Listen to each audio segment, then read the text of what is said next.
umaga, Pilipinas! Magandang umaga, Luzon ng Batangas. Magandang umaga sa lahat ng naaabot ng aming programa ngayong 20 ng Oktubre 2024. Naway nasa mabubuti kayong kalagay. Isang umagang tatalakay sa panibagong usapinan lipunan. Ako si Leon Gerald Almasan. At maghahatid ng makabuluhan at makatotohanang impormasyon. Ako naman si Nea Lisette Sanchez Balbalosa. Ito ang Radyo Alisto. Simulan natin ang balitaan tungkol sa pagtaas ng bilihin na pinagtutuunan ng pansin hindi lamang sa lungsod natin, kundi sa buong mundo. Nagpapatron, Patricia Mendaro. Hindi magkaintindihan ang mga mamili sa bawat bahay dito sa lungsod ng Batangas sa pamimili at paghahanap ng mga produktong swat sa budget nila. Talagang napakahirap nga daw ng buhay ngayon ayon sa mga mamamayan dito.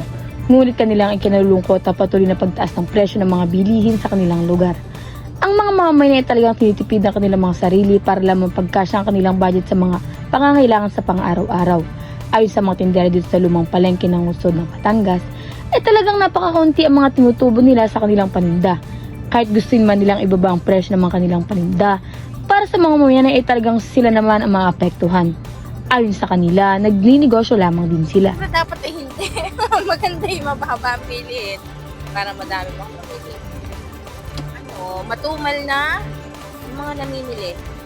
Walang namimili kaan. Okay na. Pagpataas ang bili later rin kayo naman. Talagang hindi madali ang ganitong issue.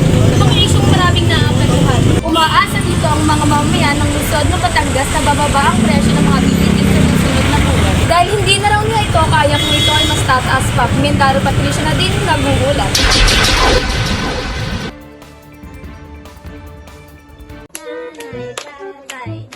Gusto ko ng chocolate kaso ang mahal. Alam ko na. Tara na sa tindahan. Pabili po! Ano yon? Choco-choco po. Choco-choco.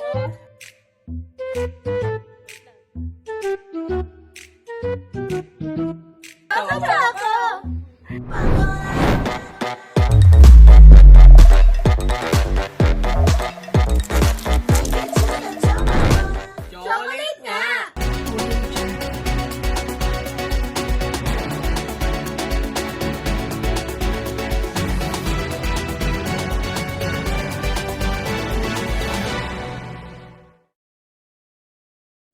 Isa pang pinagtutuunan ng pansin ang makabagong pamaraan ng mga kabataan sa pagbili o pamimili ng kanilang mga kasuotan.